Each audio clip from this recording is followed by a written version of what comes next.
সুগা তখন বেশ স্ট্রং ছিল, জাংকুক সহ অন্যদের সান্ত্বনা দিচ্ছিল সে। কিন্তু এখন সুগা নিজেই ভেঙে পড়েছে। সে মাটিতে বসে কান্না করছে আর চিৎকার করে বলছে, না, এটা হতে পারে না, কিছুতেই হতে পারে না। আমি মানি নাই, সব মিথ্যা। এই দৃশ্য দেখার আগে তুমি আমাকে অন্ধ করে দিলে না কেন? কিভাবে সহ্য করবো এসব? তো তুমি এত বড় অবিচার করতে পারো না। সুগার মা এসে বলল, সুগা তুই কি পাগল হয়ে গেছিস? ওকে হাসপাতালে নিতে হবে, এখন কাঁদার সময় না। সুগা মুখ তুলে তাকিয়ে তার ঘাড়ের একটা কাটার দাগ তার মাকে দেখালো, যা দেখে সুগার মাও চিৎকার করে বলে উঠলেন, ভি? সুগা, ও আমার ভি? মা, ও আমাদের হারিয়ে যাওয়া ভি, যাকে আমি রাস্তায় ফেলে দিয়েছিলাম। জাংকুকের বাবা অবাক হয়ে বলল, কি বলছিস এসব সুগা? আঙ্কেল, আমার যখন 5 বছর তখন ভি হয়। ভি ছোট বলে সবাই ভিকে আদর করত। মা আর আমার পাশে ঘুমাতো না, আমাকে খাইয়ে দিত না, সারাদিন ওকে আদর করত। তাই আমি ওকে সহ্য করতে পারতাম না, সুযোগ পেলেই মারতাম। ও এত ছোট ছিল, কথা বলতে পারতো না, সেই সুযোগে আমি তেকে মারতাম।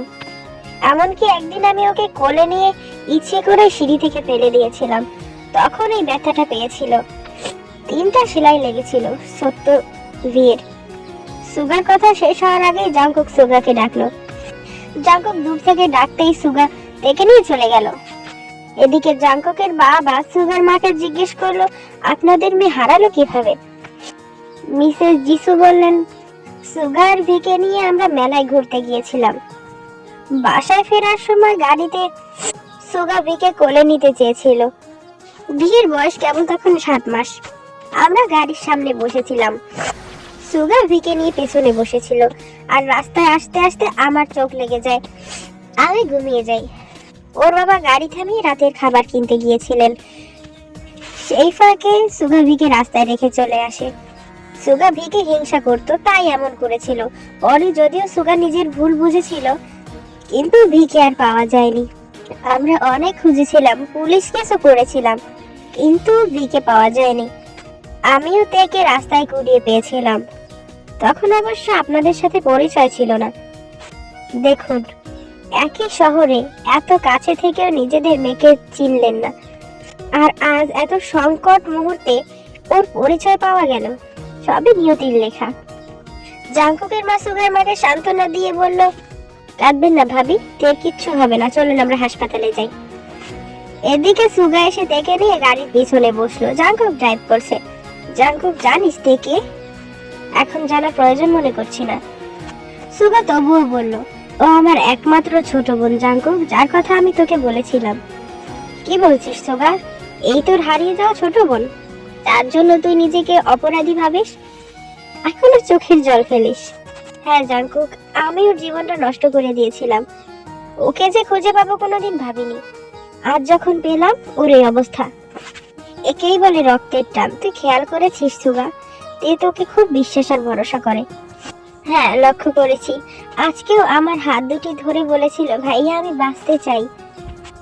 আর যদি কিছু হয়ে যায়, আমি বাঁচবো না জাংকুক। এতদিন পর পেয়েছি ওকে, আর হারাতে পারবো না। আমি না জেনে ওকে অনেক পছন্দ করতাম, তাই যখন শুনেছিলাম ওর কিডনি লাগবে, সবার আগে মাথায় আসলো কিডনি না পাওয়া গেলে নিজের কিডনি দিব, তাও ওকে বাঁচাবো। জাংকুক ফুল স্পিডে গাড়ি চালাচ্ছিল। হঠাৎই একটা ছেলে হেলতে দুলতে গাড়ির সামনে চলে আসলো। জাংকুক কোন রকমের পাশ কাটিয়ে গেল। সাবধানে চালা জাংকুক। জাংকুক হঠাৎ করে গাড়ির ব্রেক চাপলো। কি হয়েছে জাংকুক, গাড়ি কেন থামালি? জাংকুক গাড়ির গ্লাসের মধ্যে তের দিকে কিছুক্ষণ তাকিয়ে থেকে তারপর বলল, হাসপাতালে যাবো না তাই। জাংকুক, এটা মজা করার সময় নয়। তুই না যেতে চাইলে যাস না, আমাদের যেতে দে। আমি একাই নিয়ে যাব ওকে। আর যদি নিজের কিডনি দিতে হয় তো আমি ওকে বাঁচাবো। জাংকুক গভীর দৃষ্টিতে তাকিয়ে বলল, তোর কি মনে হয় তে সত্যি অসুস্থ বা অজ্ঞান হয়েছে? জাংকুক, তোকে কিক মারতে ইচ্ছে করছে এখন? এসব ফাউল প্রশ্ন করার সময়। অজ্ঞান হয়নি তো কি নাটক করছে? নাটক করছে না, আবার অজ্ঞানও হয়নি। অন্য কিছু হয়েছে। সন্দেহটা আগেই হয়েছিল, এখন রাস্তায় ছেলেটাকে দেখে ক্লিয়ার হলো। জাংকুক, তুই পাগল হয়ে গেছিস? ওই ছেলের সাথে তের কি সম্পর্ক? অনেক গভীর সম্পর্ক আছে। ঘাপলা আছে বুঝেছিলাম, কিন্তু এত বড় ঘাপলা সেটা বুঝিনি বলে জাঙ্কুক গাড়ি ঘুরিয়ে নিল। সুগা রেগে গিয়ে বলল, জাঙ্কুক তে কিছু হয়ে গেলে তোর হয়তো কিছু যাবে আসবে না, কিন্তু আমার একমাত্র বোন।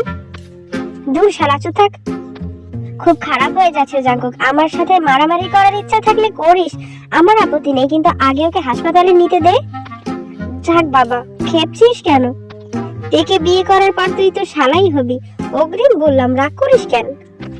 বলতে বলতে জাঙ্কুক একটা রেস্টুরেন্টের সামনে গিয়ে গাড়ি থামালো। সুগা অবাক হওয়ার সাথে সাথে রেগেও যাচ্ছে। আমরা এখানে কি করছি জাঙ্কুক?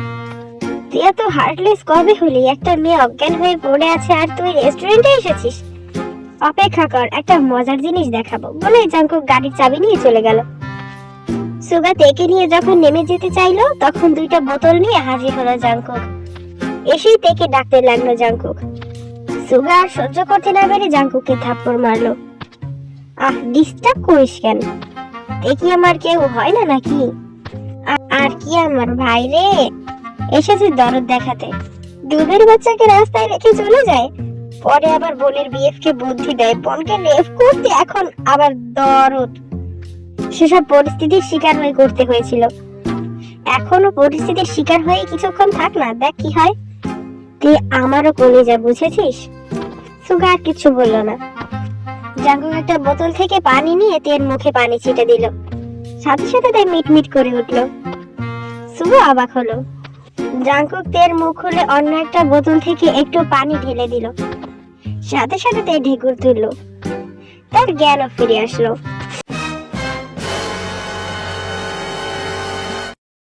সুগা হতবাক হয়ে বলল, কি হলো এটা? জাঙ্কুক হাসতে লাগলো, আর কিছু বললো না। তে চোখ মেলে বলে উঠলো, আমি বেঁচে আছি?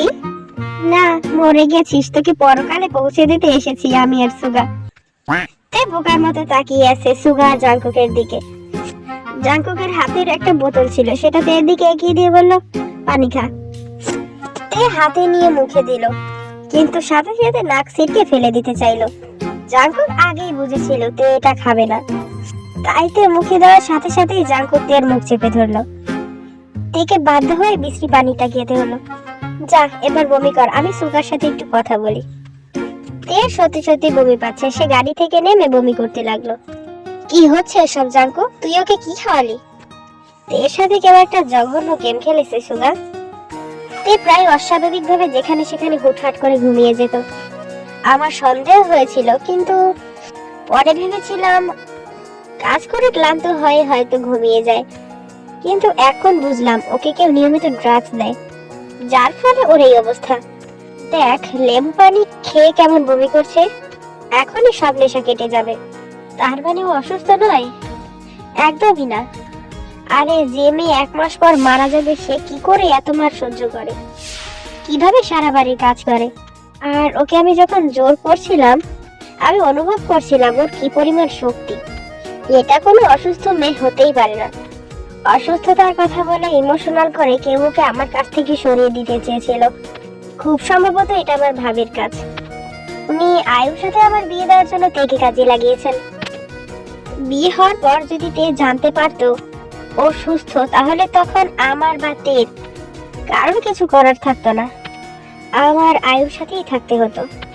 এটার প্ল্যানই করছিল কেউ। আর তে যাতে নিজেকে অসুস্থ ভাবে, তার জন্য ওকে নিয়মিত ড্রাগস দেওয়া হতো। দাঁড়া, তে আসুক, তাহলেই জানা যাবে। কিছুক্ষণ পর তে আসলো। আপনি কি কখনো ভালো হবেন না? সারা জীবন ভিলেন থাকবেন? কি খাইয়েছেন? বমি করতে করতে জীবন শেষ। দেখ সুগার, নেশা কেটে গেছে ম্যাডামের, আর নিজের ফর্মে ফিরে এসেছেন।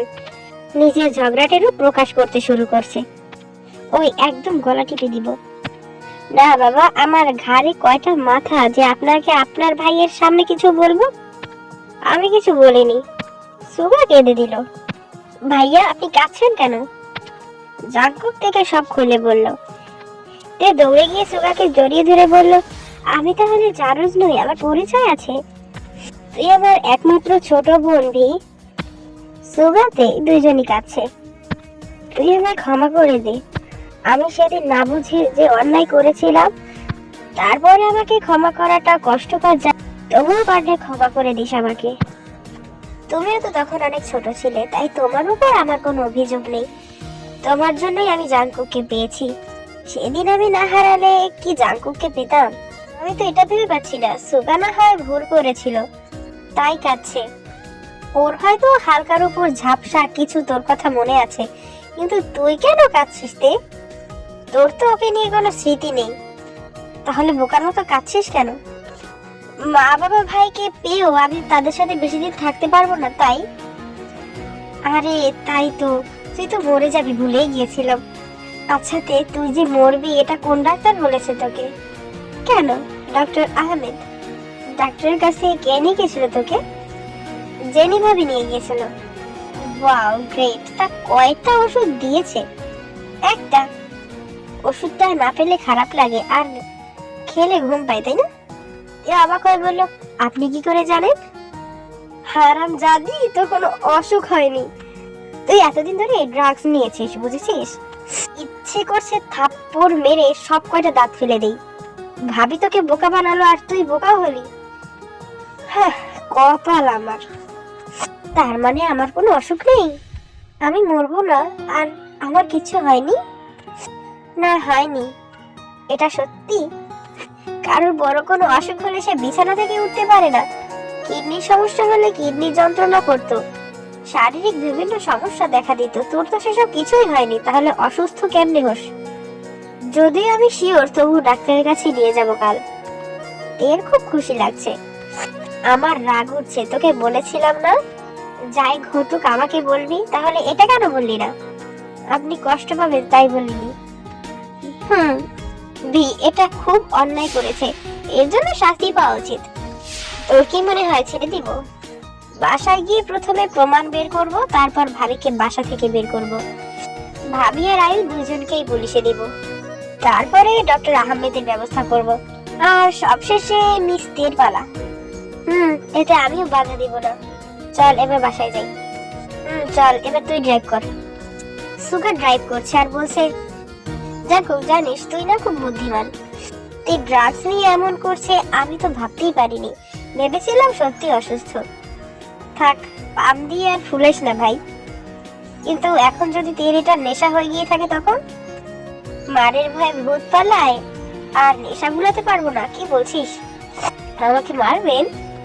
অবশ্যই, ভুল করলে কোনো কথা নেই, সোজা মাইর। জাগুকের ঠোঁটের দিকে তাকিয়ে বলল, ইস, খুব জোরে কামড় দিয়েছিলাম তাই না? এদিকে আয় দেখি। উফ, কি করছেন এসব? ভাইয়া আছে তো? ওই শালা থাকলেই বাকি, ও তো নিজে বিদ্যে দিয়েছে তোকে রেপ করে বিয়ের জন্য রাজি করাতে। আমি কি এখনো মানা করছি নাকি? তুই পারলে এখনই করে ফেল, আমার কোনো আপত্তি নেই। আমি তো জাঙ্কুককে চিনি, জাঙ্কুক হয়তো খুন করে ফেলতে পারবে, কিন্তু কোনো মেয়ের সম্মানের দিকে হাত বাড়াতে পারবে না। জাঙ্কুক, তোর মনে নেই আমি বলতাম আমার একটা বোন থাকলে তোর কাছে বিয়ে দিতাম, মেয়েদের থেকে দূরে রাখতাম, তাই এতটাই পছন্দ করতাম ওকে। এখন তো বোনও পেয়ে গেলাম, মনে আছে। কিন্তু জানিস সুগা, তোর মতো বন্ধু পাওয়াটা সত্যি ভাগ্যের বিষয়। আজ তুই না থাকলে সব ওলট পালট হয়ে যেত। গল্প করতে করতে তিনজনই বাসায় ফিরে আসলো, আর এদিকে বাসার সবাই এদের হাসপাতালে খুঁজে না পেয়ে নিরাশ হয়ে বাসায় এসেছে। জাঙ্কুকেরা ঘরে ঢুকতেই তেকে সুস্থ দেখে সবাই অবাক হলো। সুগা তেকে তার বাবা মার সাথে পরিচয় করিয়ে দিল, তারা তেকে পেয়ে খুব খুশি। জাঙ্কুকের বাবা বললেন, আজ আমি খুব খুশি, মেয়েটা এতদিনে তার পরিচয় পেল। কিন্তু আফসোস, তের অপারেশন। আরে বাবা, টেনশন করো না, কিডনি পাওয়া গেছে আলহামদুলিল্লাহ। কিন্তু কে সেই ব্যক্তি? কেন, আমাদের আয়ু? কথাটা শুনে সবাই আকাশ থেকে বলল। জেনি বলল, আয়ু কিডনি দিবে মানে? দিবে না কেন সেটা বলো। তোমাদের বাবার যে পরিমাণ লোন হয়েছে, উনি সেসব পরিশোধ না করতে পারলে ওনার সুইসাইড ছাড়া অন্য কোনো উপায় নেই। পাওনাদাররাও ছাড়বে না ওনাকে। টাকার জন্য কবে মরে টরে যাবে, আবার কে মেরে দিবে জানতেও পারবে না। এখন তুমি বলো কাকে বাঁচাতে চাও, বাবা নাকি আয়ু? আর আমি এতদিনে আয়ুকে যে পরিমাণ টাকা দিয়েছি, আমি সেগুলোর জন্য মামলা করব। তোমার বাবা সেগুলি ফেরত দিতে পারবে তো? কিন্তু আয়ু কিডনি দিলে আমি সেসব কিছুই করব না। একটা সুযোগ দিতে পারি, আয়ু একা দিতে না পারলে তুমি আর আয়ু দুজন মিলে দাও। বাবার জন্য এতটুকু পারবে না? কালকে অপারেশন করার ব্যবস্থা করে এসেছি। এই দেখো অ্যাপয়েন্টমেন্ট করে এসেছি।